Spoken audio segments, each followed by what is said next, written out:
society is how it treats its women and girls.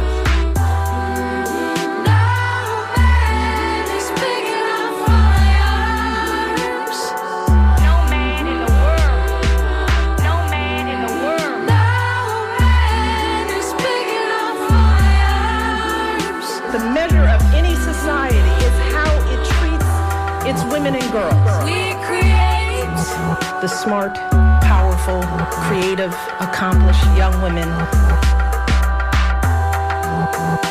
We can fight. I'm here because of you. I'm here because girls like you inspire me. Buckle up, buttercups. It's another episode of Surly Voices here on WMNF Tampa 88.5. I'm Liz. I'm one of your hosts. My co-hosts, Maria and Donna, are joining me via Zoom. How are you this morning, ladies? Very well. Good. Are you still up in St. Louis or wherever you were last week? Yeah, I'm in the wilds of St. Louis and probably soon to be in the wilds of Texas. Oh, Texas. Whereabouts? Yeah. Well, I'll probably get the urban center. That's what I always end up working. But you guys know I also have an organization of my own, and I have employees in a few states. So that's also going well. But here I am. What are you up to, Liz? Oh my gosh, yeah. I was a bit late getting in. I don't think they thought I was coming. So so much to talk about today. Maria, how are you? I'm here. I was on time for once. Yay. Okay. So we are ready to rock and roll. And what are we talking about today? Well, I think we have to talk about what happened in Texas on Tuesday. I also think we have to talk about breaking the hands of Marines, as much as I don't want to talk about it. That was very traumatic video to watch. That was horrible. Horrifying. And then the other thing we have to talk about is Iran. Yes. And with a little with a skosh of Ecuador. A skosh. Oh. Because we just started military operations in Ecuador. Ecuador just declared the ambassador of Cuba persona non grata. So we know where that's going. Yeah. So if you want to give us a call, 813-239-9663, or you can email to dj@wmnf.org. And I will give the early disclaimer early and probably often today because we have a lot of opinions here today. So where do we want to start? Let's start with Texas. Oh, you're muted. What I want to say about Texas is that a lot of people are going to say, this is what I'm hearing from progressives and liberals alike on social media. They robbed Jasmine. Jasmine lost. Okay, so we rob people from nominations. Mm-hmm. Right? Yes. The collective makes a decision about who they want. Now, whether or not those people have been given the proper information, whether the information was compelling, is going to be up to the candidate. Mm-hmm. And so once you have your place on the field, you have to play your position. What I think happened here, and I'm gonna walk you through the whisper campaigns among seasoned consultants, not people like Rocha, right? Who's always, his face is in the sauce like Carville, mm-hmm. Making bombastic claims about this, that, or the other.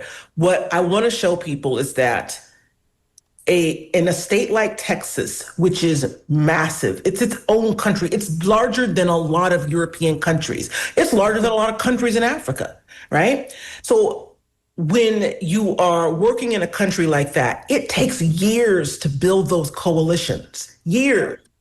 And so in Florida, Florida's party is so terrible. You could absolutely bypass party chairs. We've seen people that we never saw before holding congressional seats. They come out of nowhere and decide they want to run, and they win. And people say, where have you heard of that guy? In Florida, you don't need permission because the party is utterly broken. Yes. In a place like Texas, if you're not talking to Latino communities in the south of Texas, if you're not talking to Black pastors throughout the state, if you're not cozying up with party chairs like it used to be in the 90s and the 80s, you have to go hand by hand, you have to glad hand with these people, and you have to build a strategy for that county, and you have to be policy heavy. What happened with Crockett is that attention is not power. Attention is not the pounds of favors you have to build up in order to win an election. And it does, and Texas voters, this is a purplish state now, right? Remember, dream of a blue Texas. Remember Ann Richards? Like Texas can be blue, you guys. So I don't want to hear anything about Jasmine being robbed. Jasmine had a lot of early money. She had a lot of early attention, and she had the complete it was hers to lose. It was hers. She snatched defeat out of the jaws of victory, because if it's one thing, and I'll end here, that Democrats know how to do is that. Now, for all of the people who are listening that are like, well, don't even gonna bash the Democratic Party. Let me tell you something. You are get off the pot. Yeah.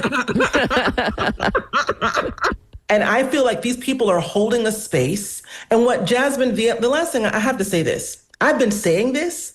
I said to Maria when she announced a few months ago, now this lady's about to waste everybody's time and money. Yeah. You did. I remember you actually. I'm going to just say, I need to just say this. This is one of those times when I wish that people could see your face while we're having this conversation. I really do. I really do. Because people think they're politically seasoned, and they don't know what they're talking about. And when I saw that video of Rocha talking about what happened in Texas in his lovely Texas accent, it really is quite the lilt. But when I saw that, I told Sean, and we laughed about it. I said, the people who are responsible for these victories are never seen.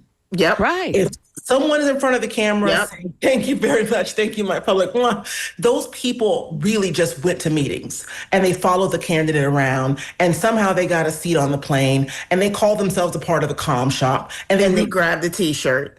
Okay, I'm done. I'm just getting ready to go in, and I'm done. I was finishing like I was starting over, and I don't want to do that. No, but when those results were coming in, you looked at the map. If you looked at the map of Texas, what you saw was a more comprehensive ground game on the other side. And then the next day, I saw this interview with Jolanda Jones, who's a state rep out of Texas, and she said that Jasmine never bothered to talk to any of the Black elected officials in Texas, like outside of her constituency. She could have gotten endorsements from all, because her words, where we are, right? What locations we are, where we are. And having a ground game and getting that support from local officials, especially when you're going statewide, is going to help you, because you're going to use their resources, their canvassers, their contacts in their communities. We know this. If you've ever worked on a campaign, you know how that works. It's not just the name recognition of that person, but that person is offering you their resources, right? Like, they have people who are canvassers and longtime volunteers for them that can advocate for you all across the state. But what Tallarico did was the thing that I kept saying about the Kamala Harris campaign. Tallarico went in every single county in Texas and eked out some votes. He might not have won Dallas, regardless of what happened with precinct changes and all that, polling location changes and stuff like that. He knew that he was not here. There were certain places where he was just going to get some votes, but he was going to play the entire map. And it worked out. It worked out for him. Like in almost all 254 counties in the great state of Texas. that's right. That's a lot of counties. So yeah. Well, the people who are saying that Jasmine was robbed are the same ones who say Kamala was robbed. So, And they're the same ones who said that Hillary wasn't. yes. Yeah. Okay. So for those of you who are just joining us, I want to take you through the what we're talking about right now about Jasmine Crockett, so we can put a capstone on that before we go on. And I want to make sure I've covered everything. Now, something interesting happened in Texas this week for all of you who are just starting to listen. And if you follow politics closely, it tells us that there's a lot about where the Democratic Party is right now. Congresswoman Jasmine Crockett is one of the most visible Democrats in the entire country.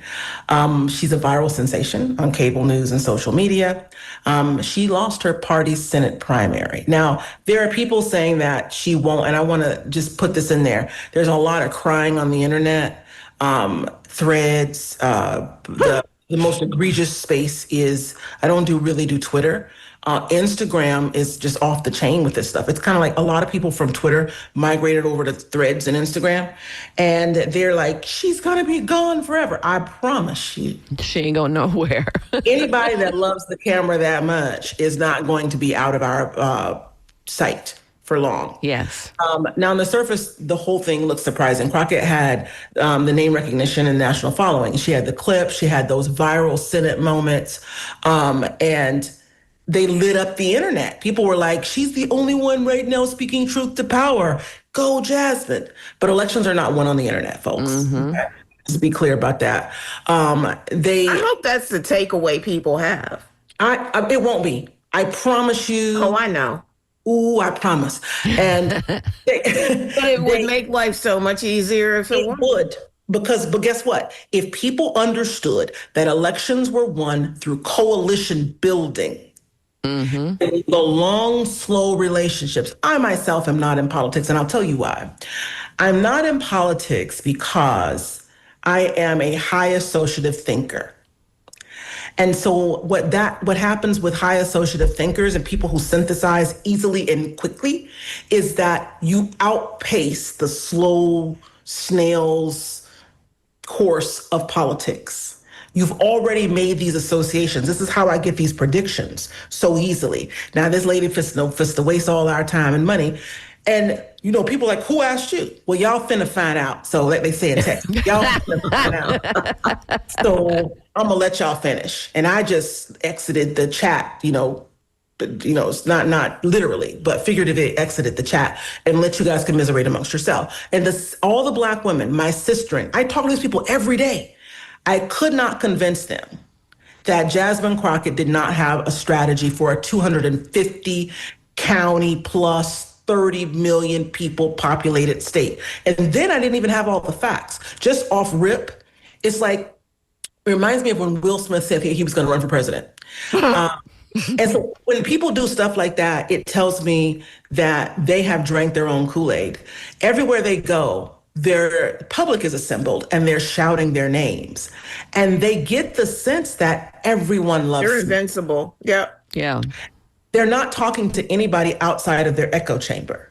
And so what ends up happening as a consequence of that is they believe that they can conquer the world. Now, Crockett represents the modern politician. She is very smart. She's sharp. She's combative in public hearings. However, that's what makes you a famous prosecuting attorney. Right? That's what that's good for. And those sharp moments are good to compel people who are looking for a spot of hope, who are wondering why somebody won't say something, right? Yes. But Talarico ran a different campaign. He was quiet. He was strategic. He had a calm demeanor.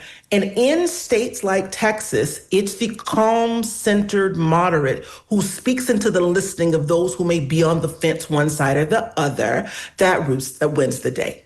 So in a statewide race as complicated as Texas, the difference mattered. Clearly it mattered. And Black pastors are now saying, quietly still, they have no regrets. They have no regrets. And we even saw some of that in Tampa, where people got elected to school board seats. And they used the Black pastors as their platform to enter that space.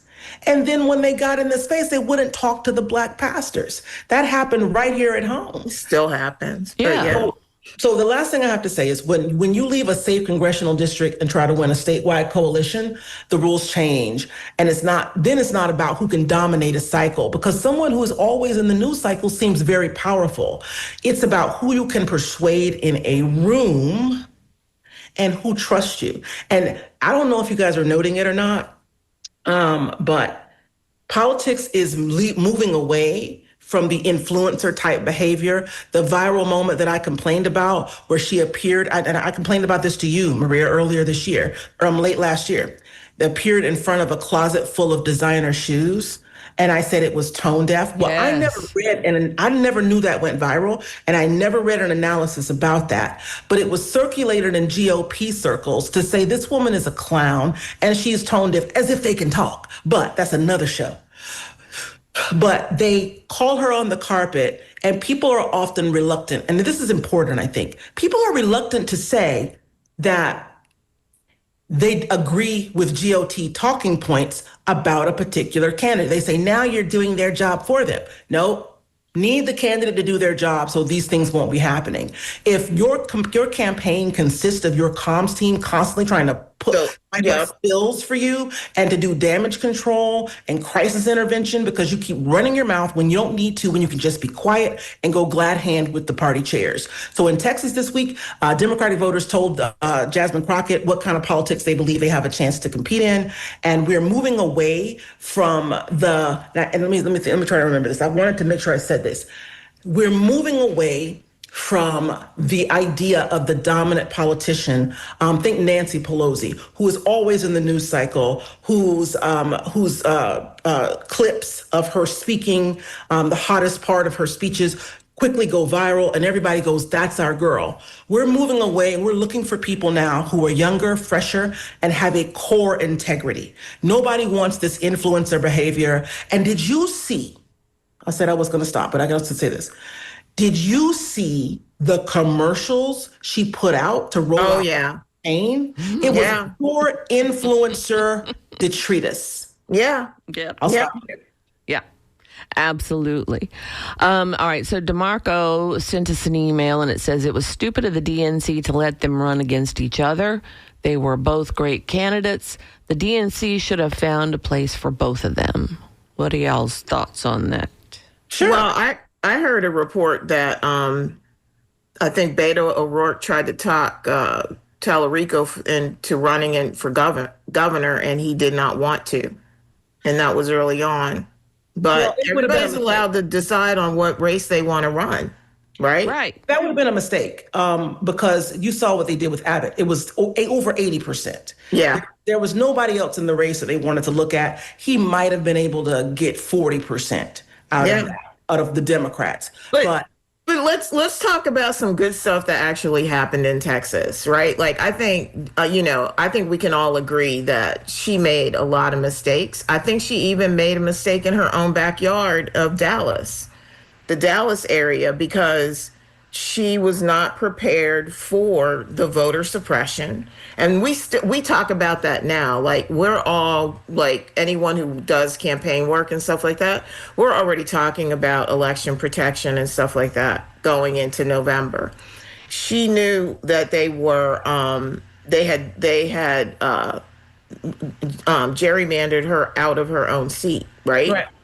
And, but she was not prepared to manage the onslaught of people that came the day of election day that were told that they had gone to the wrong precinct. It was a complete disaster. It's still probably going to be litigated, I'm sure.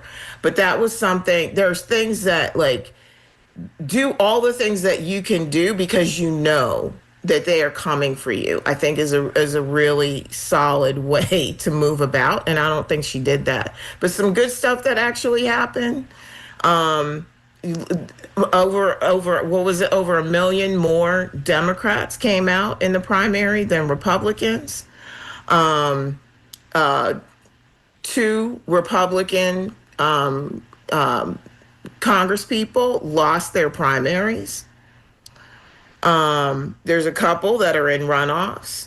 So I think that Texas is going to be very, very interesting. And I'll tell you who is about ready to get a Democrat elected to Congress and flip a seat in Congress and the Senate before Florida does, and that's Montana. Oh, Montana. That's so juicy. But can we go back to Cronin and Patton first? Let's go back. That was so juicy. J.R. Ewing giving gossip from the 80s. Those were 2 nasty fellas. You're right. That is some serious J.R. Ewing Ranch stuff. It really. You're absolutely right. And I was like, how did I? And I'm here for all of it. Even the concession speeches, not the concession speeches, it was the election night speeches were like, there ain't no way I'm going to let an unhinged fella like this. And I was like, where have I been? This was better than Bridgerton. Too good. Too good. You are listening to Surly Voices on WMNF Tampa 88.5. You can call in at 813-239-9663, or you can email to dj@wmnf.org. We're talking about the Texas elections, and we're about to move to our next topic. How about we go Marines and talk about, talk about. Can we do that. Marines last? Oh, sure. Can we do Marines last? Because that's a heavy one, right? 'Cause I'm going to have to go somewhere and sit down and look at the wall. Yeah. Like an All intoxicated. right. So the war to distract us from Epstein then. Yeah. Okay. Excuse me. I got you. I got the opening for this now. All right.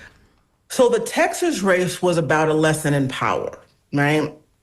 And if that's the case, Iran is a master's class in what happens when the government tries to control other states. Okay. So we saw the intervention in Texas that made this pivot by Crockett to a Senate seat race was because of things happening at the state level that were buoyed and indemnified at the federal level. And then we see in Iran when nobody in MAGA is off the chain right now, and I'm enjoying it. It's so juicy.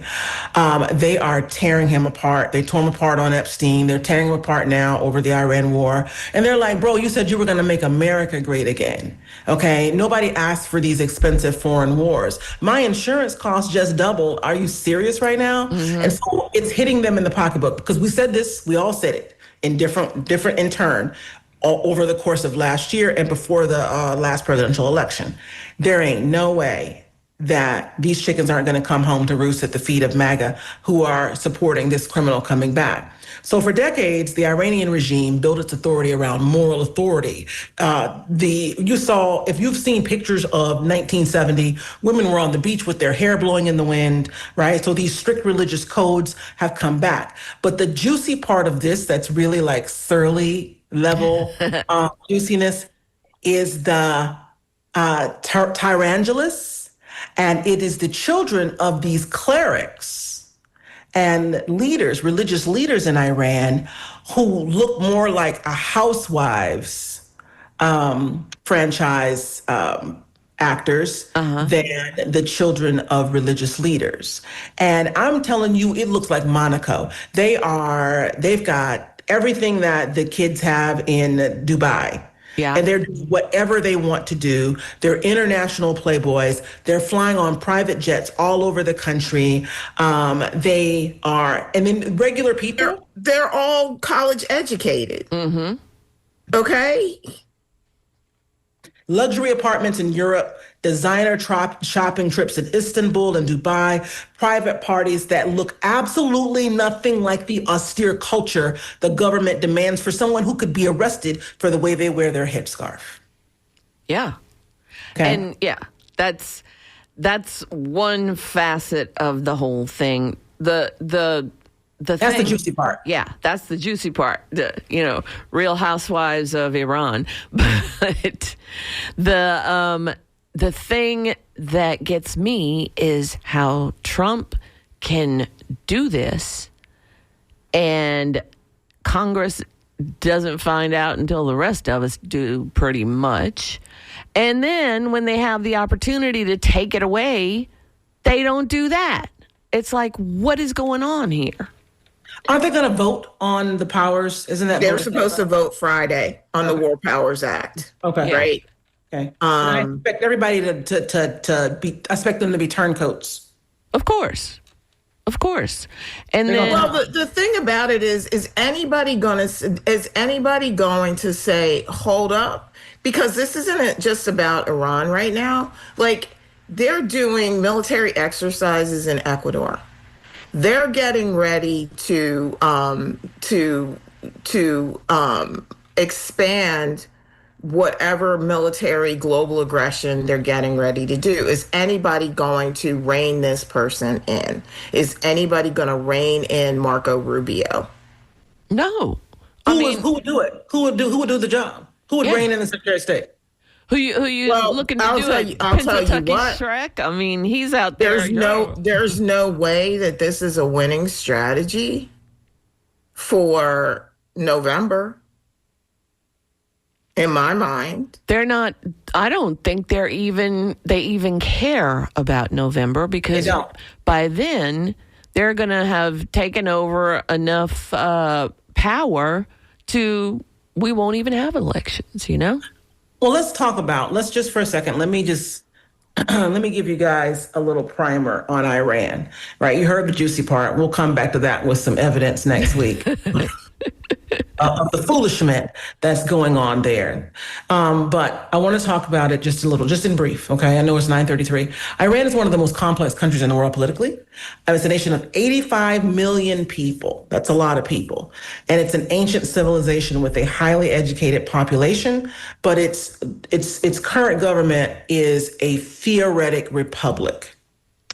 It was structured in 1979 after the revolution. Iranians elected a president and a parliament, but the ultimate authority rests with the supreme leader and a network of religious and military institutions that can override elected officials. That means Iran has the appearance of democracy on the surface, but the power structure is actually controlled by clerics and Revolutionary Guard. That's a dangerous and combustible combination, right? It's like that. It's like the men, it's like you think of the Julius Caesar. These men are lean and they're always waiting, for an opening. At the same time, Iranian society itself is more diverse and dynamic than the government that rules it. The country has a very young population, a lot of that in consequence of the war.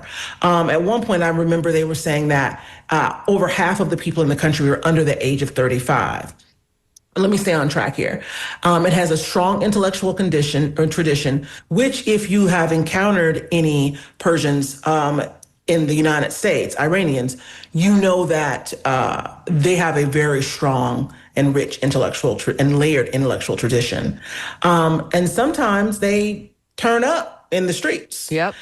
The past decade, tensions have been between the government's strict social controls and the population's desire for greater freedom has become more visible. So one of the consequences of having such a young population is that they're not going to look at the internet, and they still do have it. The people are looking at it and allow the government to tell them that they're going to be 80 years, 150 years behind the rest of the country. Those young people want to be a part of what they're seeing. They want Western culture. They're doing TikTok dances too. So over the past 2 decades, tensions between the government's strict social controls and the population's desire for greater freedom is causing this to become somewhat something of a powder keg. So when you hear about unrest in Iran, you're really seeing a long-running struggle between a rigid political system and a society that's changing faster than its leadership. Okay? Mm-hmm. So, Maria, you want to talk about how we entered into this space with them and why Israel is a part of it? The reason why where do you want to start? Do you want to start with the overthrow of the Shah? Or do you want to start with why Bibi Netanyahu for the past 2 decades has wanted this to happen and he finally found a sucker in Trump? I saw that. Let's start at the second one there, Maria. Well, I said it. He found his sucker. Because, he did, yeah. Because we are at this moment where he's like, we're just going to break all the things and we're just going to see what happens, right? He is the king of chaos, right? He wants to be a king. He's king of chaos. However, for decades, ever since the overthrow of the Shah, Israel has wanted us to get into war with Iran. Every other president and administration, I should say, that we've had, because it's not just the president, but our diplomatic corps and et cetera. Every other administration has said that this was imprudent. Okay? Mm-hmm. That no good was going to come of this. Right. Right? This man unrelentingly, 7 times in a year has he come to the United States to push for this to happen. And here we are. His son is not in the IDF. His son is on the beach in Miami, along with his indicted wife. Man. Yeah. Right? Right. And can I just throw in there, because I had to take a call, that the Shah really worked for the U.S.? 100%. Yes, CIA plant. Yes. Yeah. Why did all of this happen? Because the Iranian people wanted to audit BP. Yep. Under their democratically elected leader prior to the Shah. And BP, with the help of the UK government and the United States, were like, oh, we're not having this. We're going to do what we're going to do. We're going to depose this democratically elected leader, and we're going to impose a Shah. Mm-hmm. Well, let's be clear. In 1953, okay, the United States and Great Britain conspired to depose Iran's democratically elected leader, which is where all of this started. Mm-hmm. Right. So now they want to talk about democracy and people marching in the streets and freedom of speech, which we don't have here. Exactly. Right? We march in the streets and we get shot by ICE. We've done a lot of work in the last 39 minutes. So, the overthrow of the Shah, it looked from the outside, and remember that wasn't it, tell me if this is completely wrong, Saddam Hussein, they call the Butcher of Baghdad, but he was put there by the United States. He was, right. And he loved Michael Jackson and Frank Sinatra. That's where his fedora came. He was a friend of the United States until he wasn't. And they sold him or gave him. Mm-hmm. I remember this. It stayed in my mind when we were talking about him at the turn of this recent century, of the 21st century, that he was given mustard gas. Like, who even uses those World War II chemicals? Given mustard gas, which as a respiratory therapist, we have to study all these gases. So I know exactly what these things do to people, right? And they sold him gas, and then he was our best friend. Right. And then the next thing you know, he was the butcher of Baghdad. I'm like, which is it though? Like, so the United States, what I want neoliberals and liberals to be clear about is that the United States meddling, okay? Remember, you probably don't remember because you guys don't pay attention to Africa, but I'll help you out today. Sese Seko Mobutu was the leader, I don't know what they call him, prime minister, president, whatever it was, of what we call now the Congo, Central Africa. I think it was Zaire at the time. And he had been a student at the Ohio School of Journalism. Just let that soak in for a second, okay? He was installed as a dictator in that country because of its rich resources. The only reason we're interested in the equator, the only reason we're interested in the countries in the Spanish Caribbean, the only reason we're interested in, just guys never forget this. The only reason that you're talking about freedom isn't free and you're echoing GOP talking points about our military and how dominant it is. But remember, dominance is not power. Power, as we learned this in Texas, what dominance does is it makes you look really beefy. But when the relationships that are being built right now between Russia and China, the relationships that are being renewed and understanding between Britain and Australia and France, India has entered the chat with great wealth, albeit a very shabby state when it comes to its governance, but India is a very large place. And there are lots of countries in South Asia. And so if you understand global politics right now, then you'll understand why the United States wants to put his finger in all of these pies. But it has nothing to do, and I thought of this last night. I turned over in my bed and it was so comfortable and the heater was on and it was raining outside.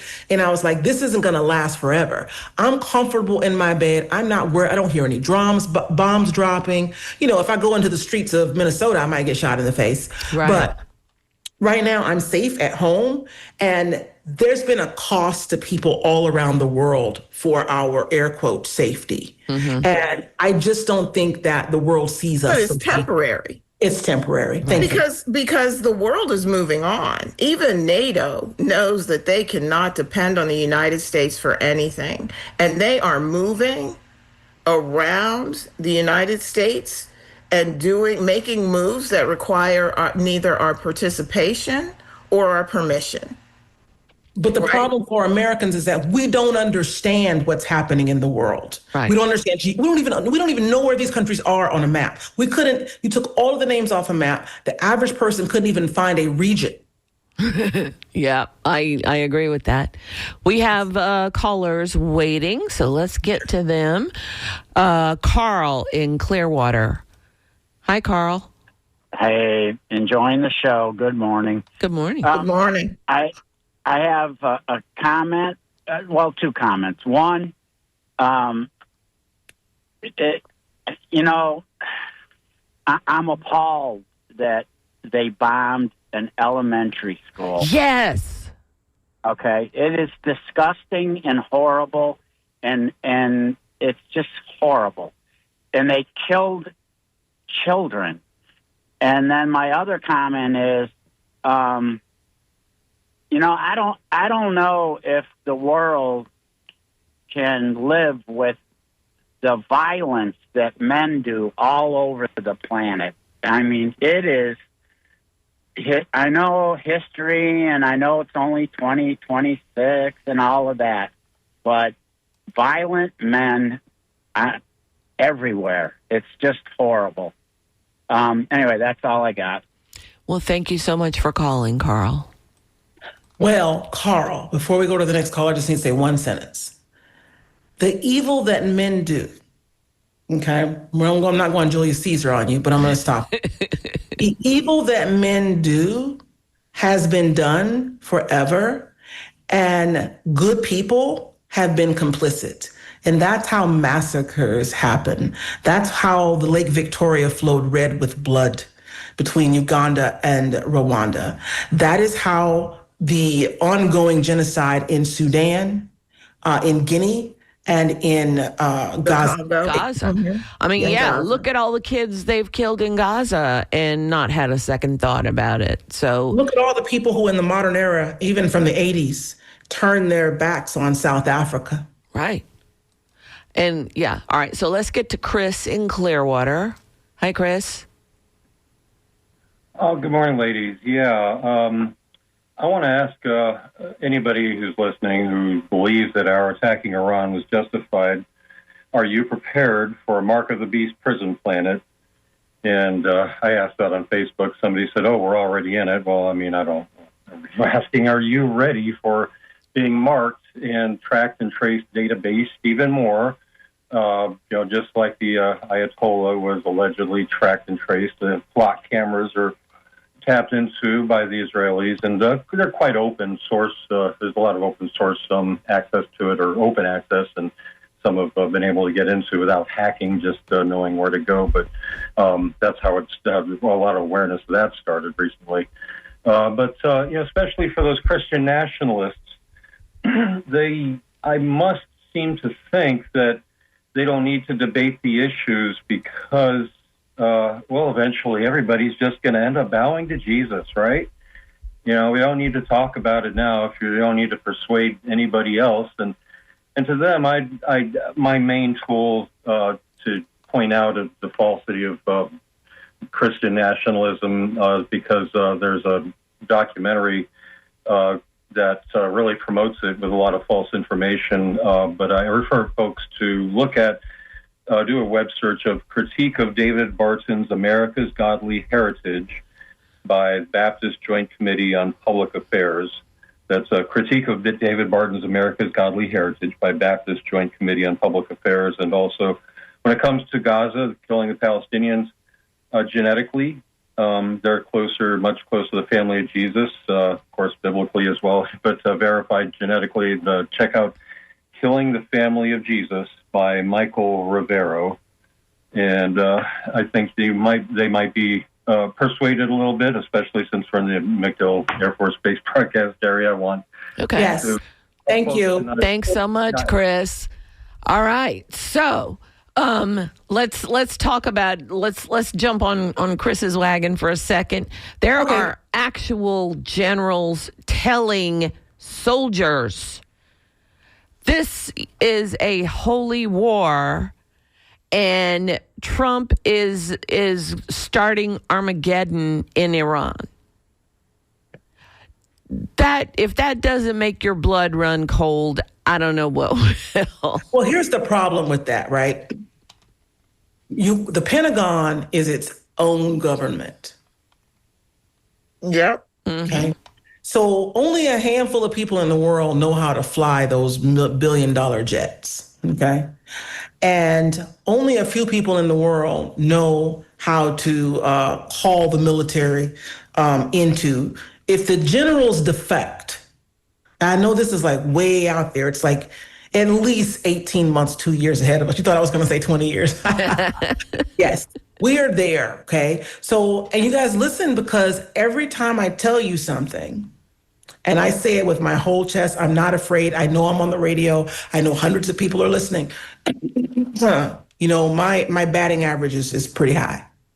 And hear me when I tell you that they're poking the bear with the Pentagon. And eventually, what they're doing is so unhinged that the military leaders will begin to defect. So there's going to be a few people who believe in Chris's ideology of the superiority of certain groups of people and their proximity to the God that we've never seen.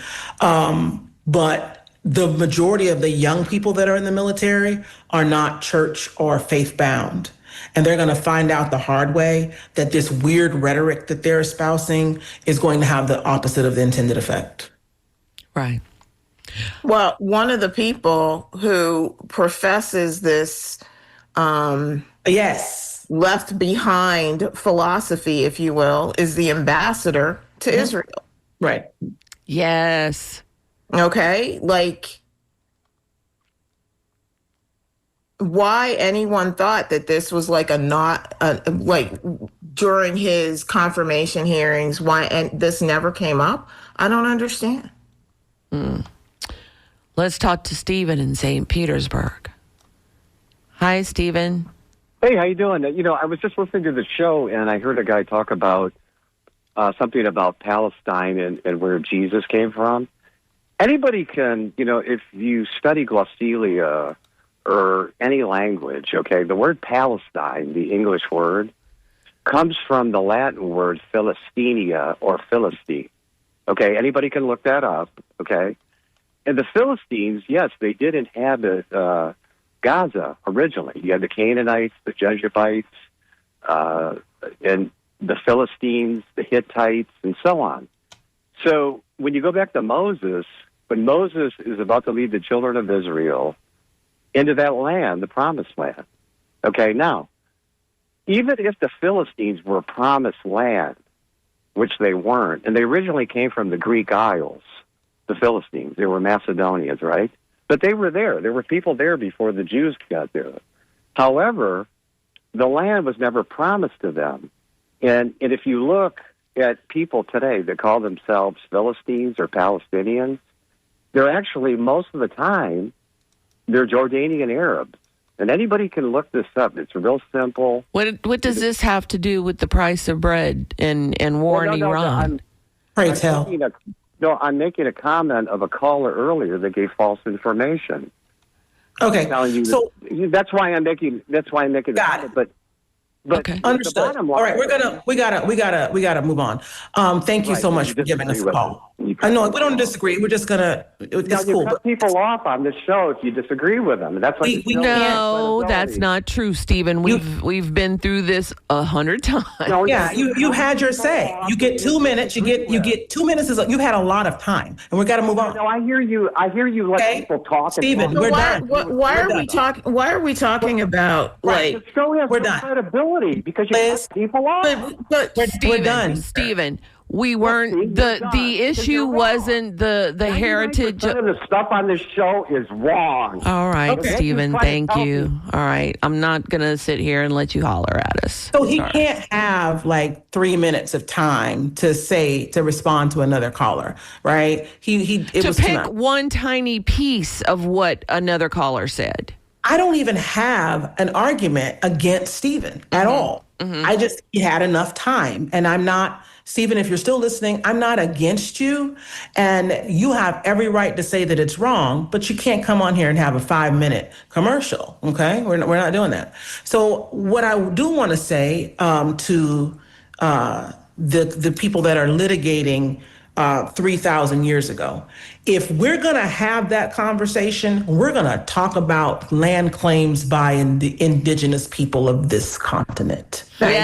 Thank you. So, and that is a lot more recent. So if you're not having that conversation and you're sitting in a house on this land, litigating 3,000 years of history in the Middle East, which is basically Africa, I don't want to hear it. But I'll not tell you only what. that. Like, if you're going to litigate what land belongs to who is settling in Israel?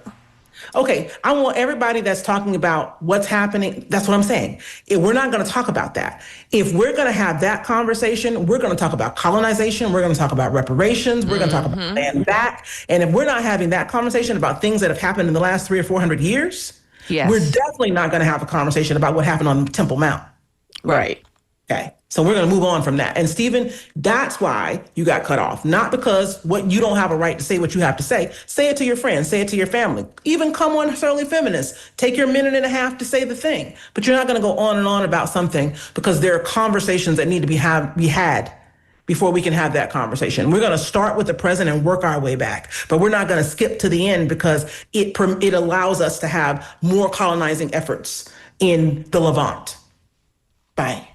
All right. So, can we talk about the Marine now? You got me lit up. Oh, Lord. Yes, it's hot in here today. So there was, does anybody else want to describe what went down? It is, the video is all over the internet. You can see it without even trying hard. There was a Marine veteran. Let's make clear, he's not currently serving anywhere. Veteran of one of the prior wars in the Middle East, was attending a Senate hearing yesterday. And was it yesterday? I have my days all mixed up. Anyway, he starts raising his voice in protest. It is promptly swarmed by police officers and very roughly hustled out of the room. He's holding on to the doorway, and somehow or another, one of the Republican congressional people got involved. But anyway, broke his arm on camera, and you can hear when it makes the pop, and it's like, oh my gosh. It's horrifying. It's absolutely horrifying. Not and the audience of this hearing was all military people. Not one of them looked back, got up, did anything. And it's like, what in the world? Where are we living, and who took over good sense here? It was absolutely outrageous. Outrageous.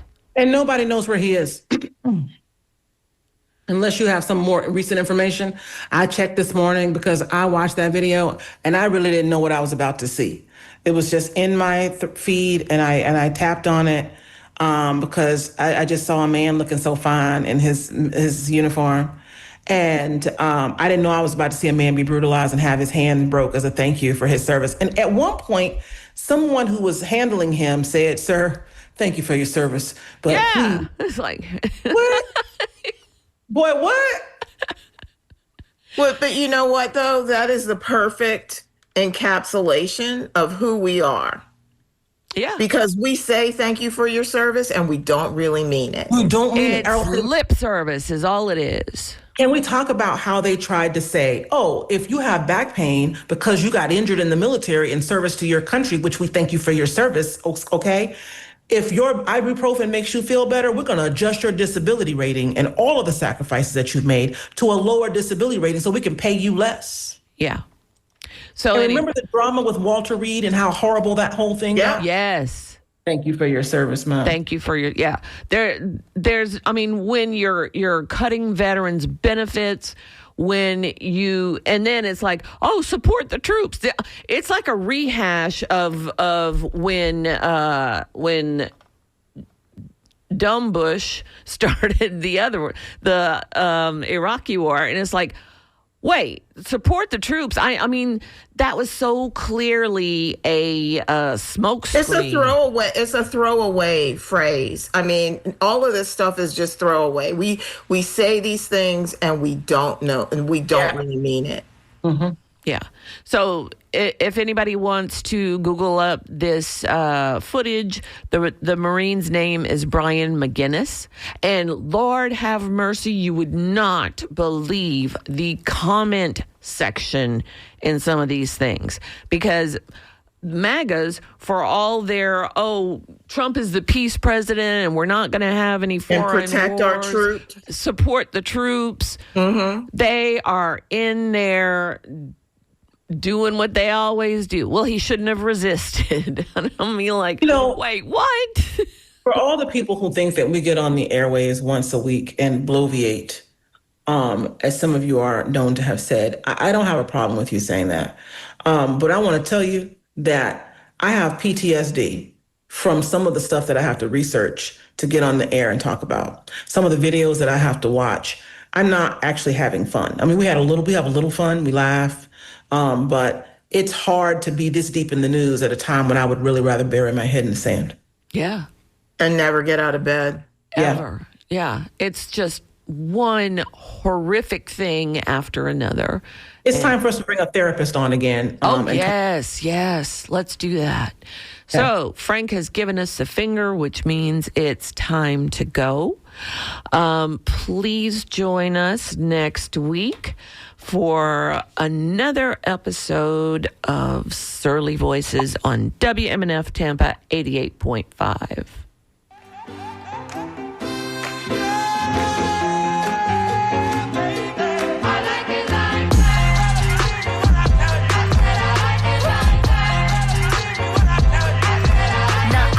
dollars, I like diamonds. I like stunning, I like shining. I like $1 million deals. Where's my pen? I'm signing. I like those Balenciagas, the ones that look like socks. I like going to the Tula. I put rocks all in my watch. I like texts from my exes when they want a second chance. I like proving wrong. I do what they say I can't. They call me Cardi, Cardi, banging body, spicy mommy, hot tamale, hotter than a Somali. Bird, go, Ferrari. This is